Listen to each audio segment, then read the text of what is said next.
গ্রামের নিঝুম রাতের এক গা ছমছমে গল্প শোনো। শহরের কোলাহল থেকে দূরে সজল গিয়েছিল তার মামা বাড়িতে। রাত তখন প্রায় 12টা। চারিদিকের ঝিঁঝি পোকার ডাক হঠাৎ করেই থেমে গেল। সজল বারান্দায় বসেছিল। হঠাৎ দেখল সামনের আমবাগান থেকে একটা কুচকুচে কালো ছায়া ধীরে ধীরে তার দিকে এগিয়ে আসছে। প্রথমে ভাবল হয়তো কোনো গ্রামবাসী, কিন্তু ছায়াটা যখন উঠোনের ল্যাম্পপোস্টের নিচে এলো, সজলের রক্ত হিম হয়ে গেল। দেখল মানুষটার কোনো মাথা নেই, আর তার পা দুটো উল্টো দিকে ঘোরানো। সে স্থির হয়ে দাঁড়িয়ে সজলের দিকে একটা হাড়গিলে হাত বাড়িয়ে দিল। ভয়ে সজল চিৎকার করতে চাইল, কিন্তু গলা দিয়ে কোনো স্বর বেরোলো না। সে দৌড়ে ঘরে ঢুকে দরজা বন্ধ করে দিল।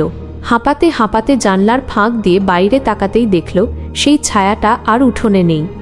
স্বস্তির নিঃশ্বাস ফেলে সজল যেই পেছন ফিরল, দেখল ঘরের কোণে অন্ধকারে সেই ছায়াটা দাঁড়িয়ে আছে, আর ফিসফিস করে বলছে, দরজা বন্ধ করে কী লাভ, আমি তো আগে থেকেই ভেতরে ছিলাম।